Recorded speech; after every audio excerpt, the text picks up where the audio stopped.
In late June of 2025, Adriana, I, and our two sons took a trip to the Pacific Northwest. We flew into Seattle from Atlanta, my first time flying over the Rockies. After picking up our rental, we drove out onto the Olympic Peninsula. After navigating through Tacoma, we stopped for lunch at Gig Harbor. Our boys are very excited when we see animals on our travels. In Gig Harbor, we saw some jellyfish off the pier, and some starfish, and a trio of inquisitive seals. They seemed to be intrigued by a dog that was barking down by the shoreline. We got the seals. Look at the seals.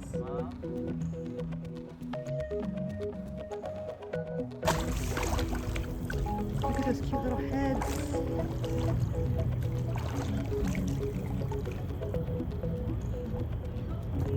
This is incredible for us to be able to see it. We also stopped briefly at Lake Crescent.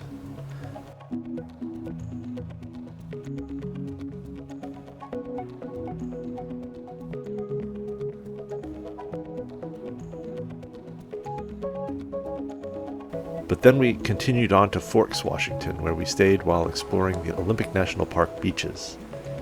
First, we had a very foggy Pacific Northwesty day on Rialto Beach. So, yeah, where are we? Washington. I know, but where specifically? Oh, I don't know. Rialto Beach. That is Rialto Beach. Yes. Okay. Our morning at Rialto Beach turned out to be the foggiest of our entire trip. It's one of the coastal segments of Olympic National Park. It is known for its tide pools and for the natural arch that is accessible when the tide is low, known as the hole in the wall. What are you doing? The water's getting high. It's too high. Are you trying to protect the starfish? Yeah.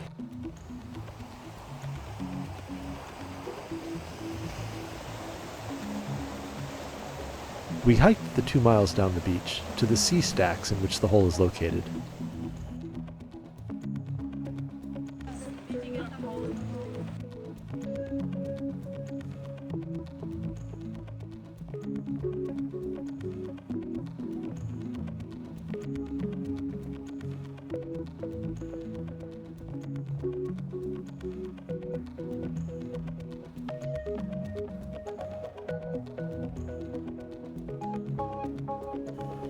Liam is in his first year as a pre-vet undergrad, and he is always fascinated by any kind of animal, really any kind of life form.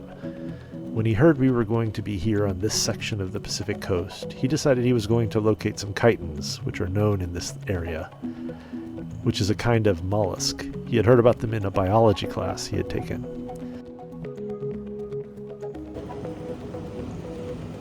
Liam tells me that these creatures are chitons.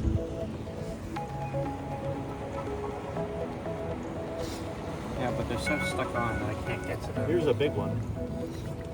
Well, so 1, 2, 3, 4, 5, 6, 7, 8. 8 plates. But they Suction themselves they up. have this fur on the outside that like. Fur? Well, that's what it's like. That's not what it's actually called. Okay. But it's like really hard to get off because they suction on, but yeah, you can kind of feel that it's kind of squishy around the edges, Yeah. even though the entire thing is like a plate. Yeah. Okay, I managed to get this pretty decent one, decent size, and put the size of the palm of my hand off of these rocks. And the underside is like this cool, fleshy color, and that's the foot. That's what grips on. And underneath the foot, if you can kind of see those little things, those are its gills. So, and it can survive outside the water for a pretty decent amount of time. But I'm gonna put it back on this rock where I found it, let it latch back on, because that's what it's supposed to do.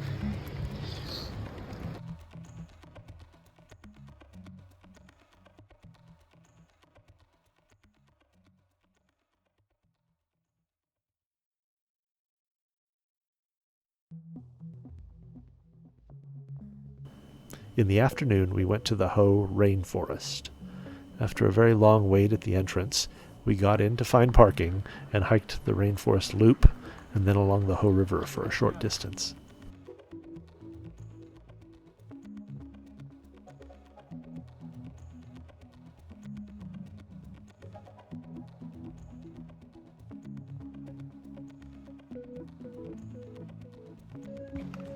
It's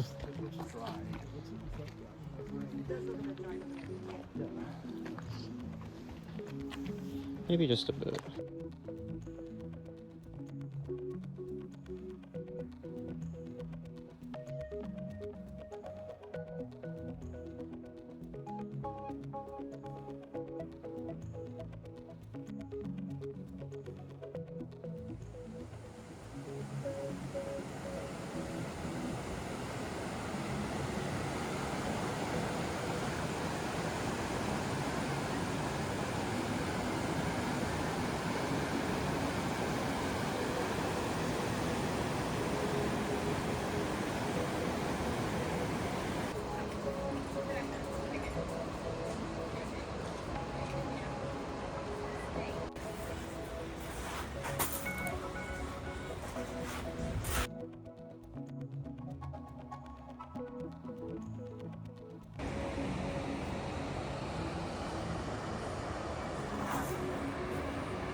The tide is coming in.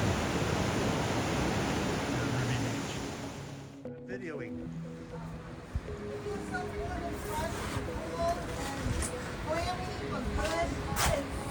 You're out of the sun. The sun is hot, but the air is clammy. The air's clammy, but it's cool, it's refreshing. It's lovely.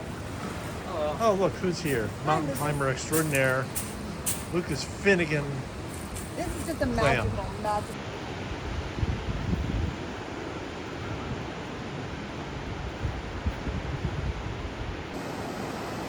So this morning we are at Ruby Beach in Washington, and it is absolutely stunning with the fog coming down.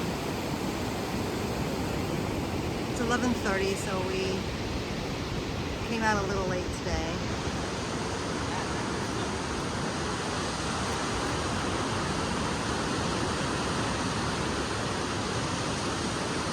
And quite different than Rialto Beach, but it's still just as stunning.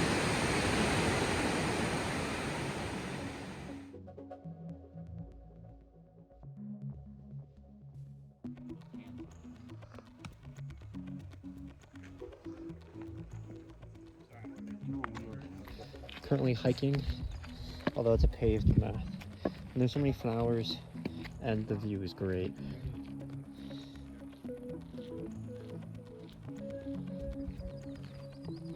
It's terrific. We're not at the top yet. So we are Hurricane Hill Trail in Olympic State Park, where it's just magical. And quite a steep climb to get up here. There's deer, and it's just stunning.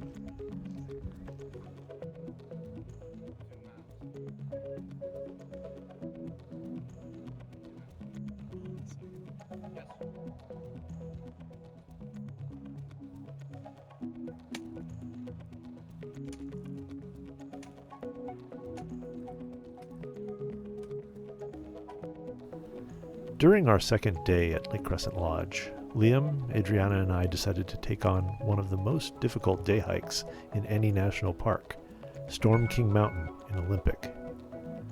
Lucas decided to stay in the lodge and relax, but the hike turned out to take longer than we thought it would. The start of the trail is very near the lodge, just off the side of the trail to the Marymere Falls. This was, without a doubt, the hardest day hike any of us have ever taken, with the possible exception of Adriana's hike up to the base camp of Aconcagua in Argentina earlier this year. We've all hiked numerous peaks in Georgia, and we've hiked in Zion National Park and several other Utah parks. This one was steep, and the top was extra challenging. The rope sections were no joke. I've hiked Angel's Landing with the chains, and I found this one slightly more challenging than that. But the view is gorgeous, looking out over the whole crescent arc of Lake Crescent.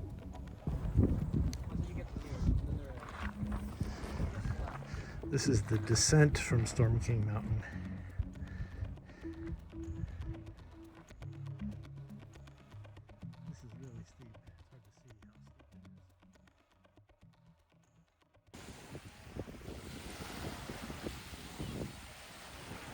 When we got back to the lodge, Adriana and Lucas decided to enjoy the lake.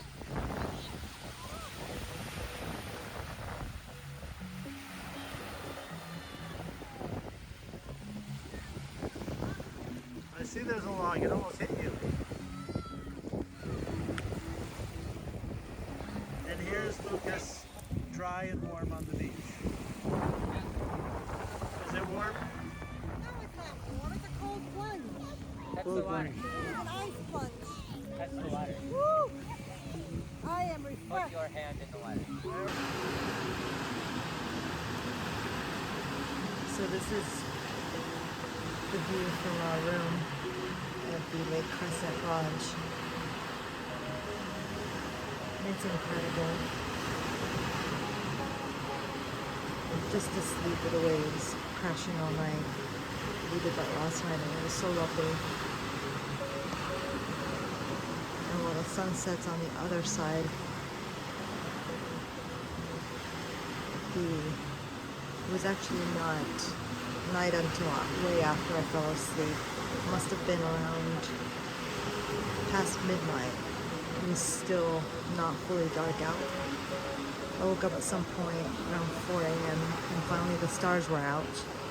But then the sun came up really early as well. We started our last day at Crescent Lodge with breakfast in the lodge dining room, and then off to the Solduck segment of Olympic. The wait at the entrance was short for a change, and the hike was fairly easy, although we were still feeling the effects of Storm King.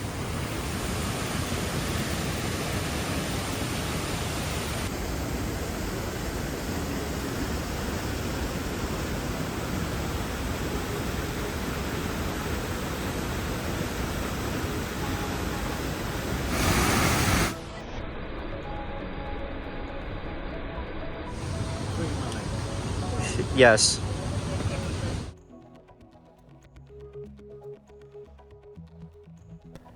After the falls, we saw a striking bird in the parking lot. A Steller's jay, we were told by another visitor who lives in the region. Then we got back into our rental car and headed back past Lake Crescent, leaving Olympic National Park to head back to Seattle. We planned to spend several days in the city, including over the 4th of July.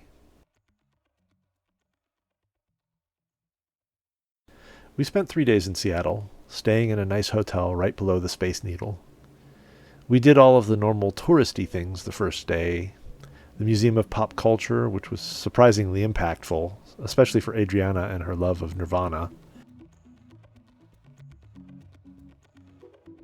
That's not disturbing at all.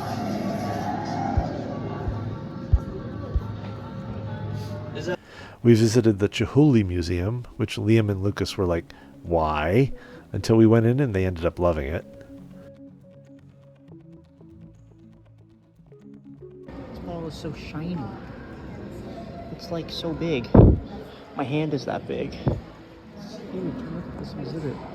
It's a field of glass.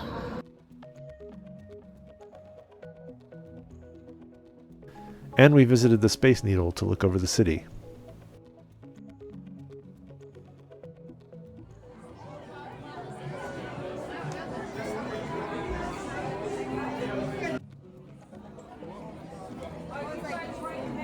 I was taking a picture, and then I was like, so this way we're all moving at the same time.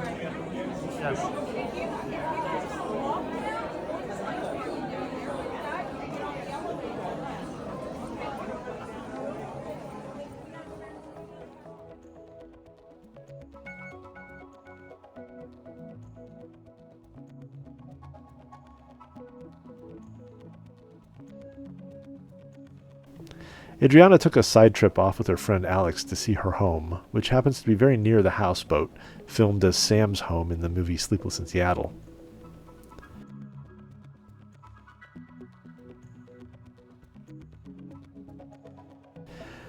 We finished our time in Seattle by going down to Lake Union and sitting with the crowds to watch the fireworks over the north end of the lake, like genuine Seattle natives. The entire thing for you.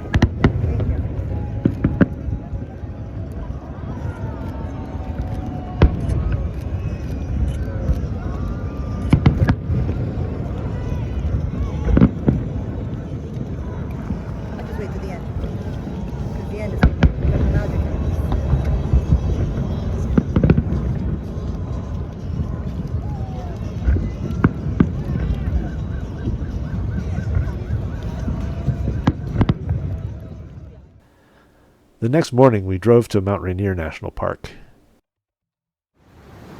So we've come into Mount Rainier National Park, and after driving into the park and waiting about an hour of lines to get into through the entrance gate at the Nisqually Gate to get to a waterfall right underneath the road. It's here behind me.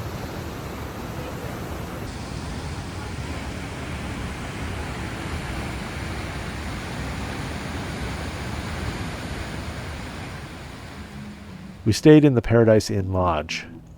We were incredibly lucky in our stay because the skies were bright blue and clear while we drove the parkways and hiked in the high trails. The mountain was visible in all her glory the whole time.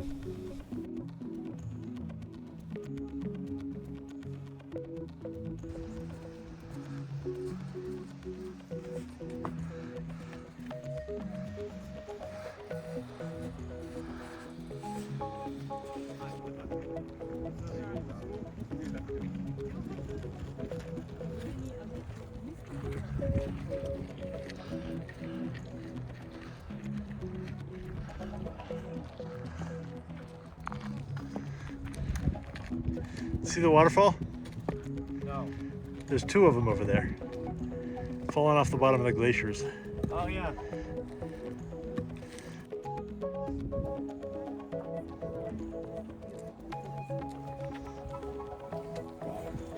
Hi. Hi. So what do you think? Seems like you didn't develop This is just all that much wiseness from being that old. me. Him. Oh, there's the lodge. We can finally see the lodge. Huh. Where's the Pretty lodge? far. Way Oh, we down there. Anyone want to go down there and slip and fall?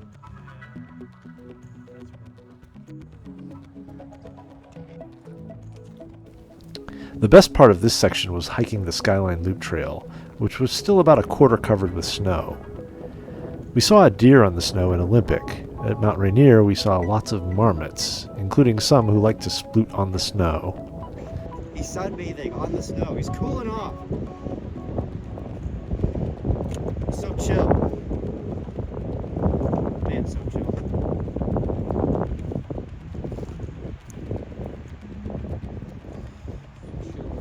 He's eating.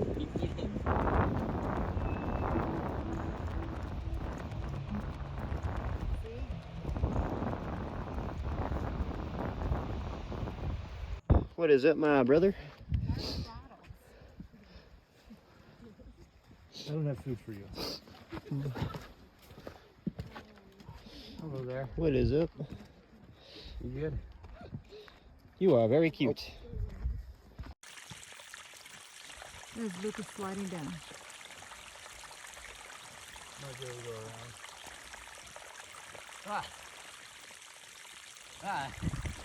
And with glorious clear skies, we not only saw Mount Rainier from so many aspects, we also got to see Mount Adams, Mount Hood, and Mount St. Helens in the distance.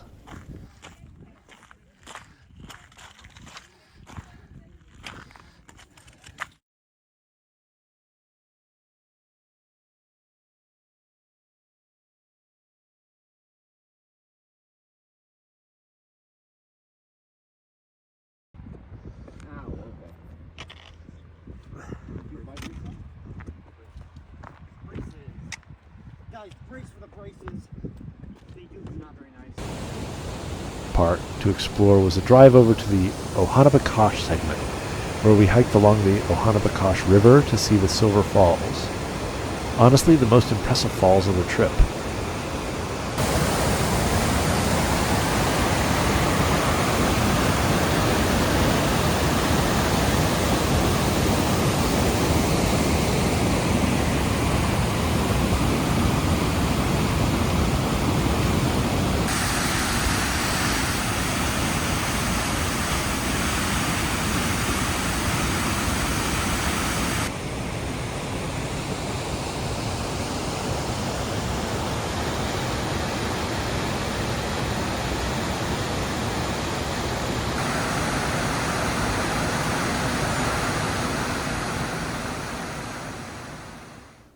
On the way back, we had a chance to photograph the mountain over Reflection Lake.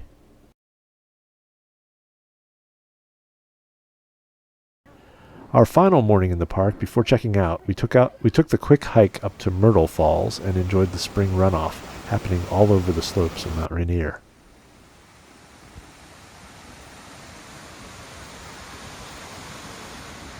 Can we do a selfie? We are at Myrtle Falls inside Lake Rainier National Park. Mount Rainier National Park.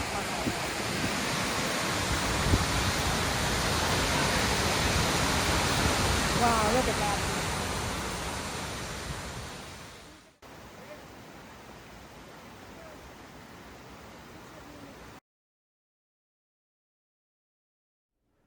Altogether, this was an incredibly memorable trip to Washington State, enjoying the national parks while they still exist and haven't been totally ruined yet by the Republican running our country these days.